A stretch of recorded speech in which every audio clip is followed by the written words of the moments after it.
बिस्मिल्लाहिर्रहमानिर्रहीम। अस्सलाम वालेकुम dear students, welcome back to my channel.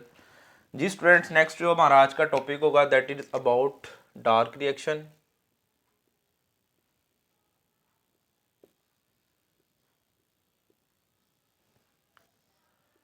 इससे प्रीवियस आपको याद होगा कि हम बेसिकली मैकेनिज्म ऑफ फोटोसिंथेसिस जो है डिस्कस कर रहे हैं, और हमने कहा था कि उसको दो फेजेस में डिवाइड किया गया है। पहली जो फेज़ है वो लाइट रिएक्शन की है, जो कि हमने इससे प्रीवियस टॉपिक में जो है वो पढ़ ली है। नेक्स्ट जो हम आज जो इसकी सेकंड फेज है मैकेनिज्म ऑफ फोटोसिंथेसिस की, जो कि डार्क रिएक्शन, उसको स्टडी करेंगे। डार्क रिएक्शन जो है ये सबसे पहले जो एक साइंटिस्ट था जिसका नाम है मेल्विन कैल्विन। मेल्विन कैल्विन एक साइंटिस्ट था। उसने 1961 में यूनिवर्सिटी ऑफ कैलिफोर्निया में ये डार्क रिएक्शन जो है इसको डिस्कवर किया। कहाँ पे डिस्कवर किया? उसने कहा कि जो क्लोरोप्लास्ट है उसमें जो मौजूद स्ट्रोमा है वहाँ पे ये जो रिएक्शन है ये परफॉर्म होता है, जिसको उसने नाम दिया है जी डार्क रिएक्शन का। ठीक है। और डार्क रिएक्शन जो है ये बेसिकली प्लांट के जो प्रेजेंट क्लोरोप्लास्ट है वहाँ पे जो ऑर्गेनेली है वहाँ पे ये डार्क रिएक्शन जो है ये होता है। जो लाइट रिएक्शन हमने डिस्कस किया था वो भी क्लोरोप्लास्ट में ही होता है, लेकिन वो क्लोरोप्लास्ट की किस पार्ट पे होता है? वो क्लोरोप्लास्ट में प्रेजेंट जो थैलाकॉइड मेम्ब्रेन है वहाँ पे जो लाइट रिएक्शन है वो होता है। और लाइट रिएक्शन के नतीजे में हमने कहा था कि दो हाई एनर्जी मॉलिक्यूल्स हमारे पास प्रोड्यूस हुए थे। उसमें एक जो मॉलिक्यूल था वो एटीपी था प्लस NADPH। जो हमारे पास लाइट रिएक्शन जो है उसके अंदर ये दो मॉलिक्यूल्स जिनको आपने हाई एनर्जी मॉलिक्यूल कहा था प्रोड्यूस हुआ था। लाइट रिएक्शन में क्या हुआ था? जो सनलाइट यानी कि जो लाइट एनर्जी है वो कन्वर्ट हो रही थी किसके अंदर? केमिकल एनर्जी में। लाइट एनर्जी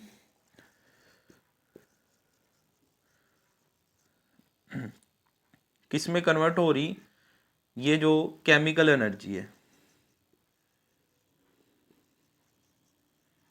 ठीक है। अब ये जो एटीपी और NADP है जो कि लाइट रिएक्शन में बने थे, वो हम देखेंगे किस तरीके से डार्क रिएक्शन जो है उसमें अपना रोल जो है वो प्ले कर रहे हैं।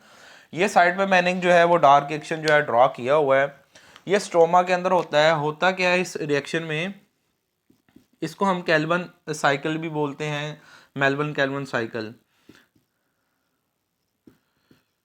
इस प्रोसेस में बेसिकली होता क्या है कि जो स्ट्रोमा के अंदर कार्बन डाइऑक्साइड के 3 मॉलिक्यूल 5 कार्बन कंपाउंड के साथ क्या होते हैं? आगे अटैच होते हैं। ये भी 3 ही 5 कार्बन के कंपाउंड जो है ये होते हैं। ठीक है। किस तरीके से? फॉर एग्जांपल ये 1 2 3 4 और 5। ठीक है। ये एक कंपाउंड हो गया, 1 2 3 4 5, ये सेकंड, और ये इसी तरीके से जो थर्ड है इसके साथ ये 3 कार्बन डाइऑक्साइड के जो मॉलिक्यूल्स हैं, 3 कार्बन डाइऑक्साइड के जो मॉलिक्यूल्स हैं ये आके अटैच होते हैं और इस 5 कार्बन के कंपाउंड को ये 6 कार्बन के कंपाउंड में कन्वर्ट कर देते हैं कुछ इस तरीके से। ये जो 6 कार्बन के कंपाउंड है यहाँ पे आके एटीपी और NADPH जो कि लाइट रिएक्शन में बने थे वो आके इन्वॉल्व होते हैं और इस 6 कार्बन के कंपाउंड को 3 कार्बन कार्बोहाइड्रेट्स के अंदर क्या कर देते हैं? कन्वर्ट कर देते हैं।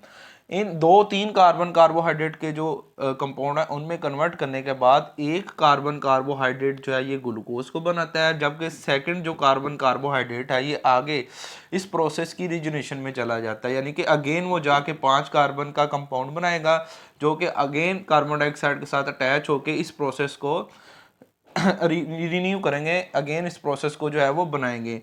तो इसमें इंपॉर्टेंट जो चीज़ हमारे पास बनती है वो है ग्लूकोज। ठीक है। तो जो ग्लूकोज प्लांट जो है ये यूटिलाइज करते हैं एज अ फूड फोटोसिंथेसिस के प्रोसेस में जो बनती है। तो ये बेसिकली लाइट रिएक्शन सबसे पहले होगा, जो कि लाइट रिएक्शन नेक्स्ट जो है आगे डार्क रिएक्शन को कंटिन्यू करेगा, और डार्क रिएक्शन से हमारे पास जो ग्लूकोज है जो मॉलिक्यूल है वो ग्लूकोज के जो मॉलिक्यूल्स है वो इस तरीके से